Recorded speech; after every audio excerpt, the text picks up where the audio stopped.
नमस्कार, स्वागत सत्कार, बेहद आभार दोस्तों। मैं आपका लोकपाल सिंह एक ऐसी खबर लेकर के आया हूं जो आपके होश उड़ा देगी। किस तरह से रेलवे विभाग जो करोड़ों की कमाई कर रहा है और लोगों को ना कोई सुविधा दी जा रही है, ना ही कोई सफ़र कराया जा रहा है। बिना सफ़र कराए, बिना सुविधा दिए रेलवे जो है हर साल हज़ारों करोड़ों रुपए की जो है कि कमाई कर रहा है। तो आप ही सोचिए कि जब आप टिकट बुक कराते हैं ऑनलाइन IRCTC की वेबसाइट पर जाकर के आप टिकट बुकिंग कराएंगे, जहां आपने मान सब कुछ किया, आपने 240 रुपये की एक टिकट बुकिंग कराई। यदि वह कन्फर्म नहीं हुई और किसी कारणवश टिकट कैंसिल होती है तो आपको 180 रुपये वापस मिल जाएंगे। यानी कि 60 रुपये जो है बीच में ही रेलवे ने अपनी टैक्स फीस मान लीजिए या टिकट कैंसिलिंग चार्ज मान लीजिए, लेकिन आपको कोई सुख सुविधा नहीं मिली, आपने कोई सफ़र नहीं किया। तो आप सोचिए, एक यात्री से 60 रुपये पर टिकट वसूला जा रहा है। ये तो एक महज 240 रुपये का हमने आंकड़ा लगाया। यदि टिकट बड़ी होगी तो आमदनी भी बड़ी होगी। तो बिना सुविधा दिए आखिरकार इतना भारी भरकम रुपया क्यों काटा जा रहा है? अगर बात करें वर्ष 2024 की ही बात करें तो 43 लाख टिकट कैंसिल हुए हैं, जिनमें से 45 लाख रुपए की आमदनी उसकी हो चुकी है। एक बार मोबाइल दिखाना थोड़ा आंकड़े देखने के लिए।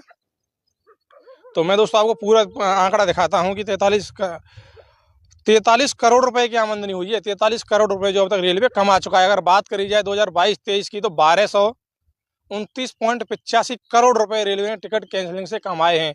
तो सोचिए, इतने भारी भरकम राशि जो है रेलवे हर साल कमा रहा है, उसके बावजूद भी रेलवे की सुख सुविधाओं का विस्तार नहीं हो रहा है। अगर आप रेलवे के कोच में सफ़र कर रहे हैं, अक्सर करके आपने देखा होगा टॉयलेट वगैरह कितने गंदे रहते हैं और उनमें पानी की कोई ऐसी खास व्यवस्था नहीं होती है।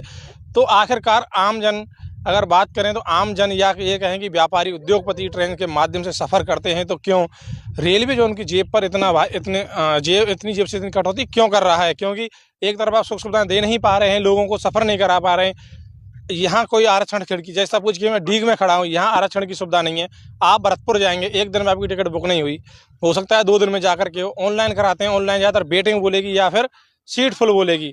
टिकट कैंसिलिंग नहीं हो, टिकट कन्फर्म नहीं हो पाती है, जिसके चलते यात्रियों को जो अपना पैसा भी खर्च किया, आने जाने का समय बर्बाद हुआ, उसका मिनिमम मान के लिए 300 रुपये तो उसके वो बर्बाद हो गए। टिकट कन्फर्म नहीं हुई, उसके 60 रुपये रेलवे ने काट लिए कि आपकी टिकट कैंसिल हो रही है, उसका चार्ज लगेगा। यानी कि 350-400 रुपये का एक आम आदमी जो अपनी जेब से बाहर ले रहा है, बिना किसी सफ़र के, बिना किसी यात्रा के। तो रेलवे जिस तरह से जो कटौती कर रही है, उसमें जो टिकट कैंसिल नाम पर जो कटौती की जा रही है, कहेंगे जो टैक्स वसूला जा रहा है, वह बिल्कुल पूरी तरह से बंद होना चाहिए। दोस्तों, अगर इस बात से सहमत हैं तो कमेंट करके बताइएगा, क्योंकि जिस तरह से रेलवे की अगर सुख सुविधाओं की बात करें तो वो सुख सुविधाएं नहीं मिल पाती हैं जो तमाम तरह के दावे किए जाते हैं।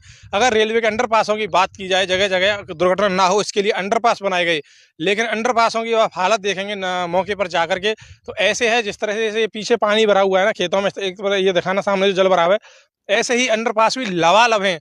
वहां आप जा नहीं सकते, वहां आप निकल नहीं सकते। ये हालत है रेलवे के अंडरपासों की। और दूसरी तरफ कहा जाता है कि रेलवे है जो घाटे में चल रही है, लेकिन इस घाटे से उबारने के लिए करोड़ों रुपए जो साल में हो रहे हैं, ये कम नहीं है। तो दोस्तों, वीडियो को शेयर करें और कमेंट करके अपनी राय दें, क्योंकि यह एक निश्चित तौर पर जो लोगों की जेब पर डाका डाला जा रहा है, सीधा तौर पर कहीं डाका डाला जा रहा है, यह बिल्कुल बंद होना चाहिए।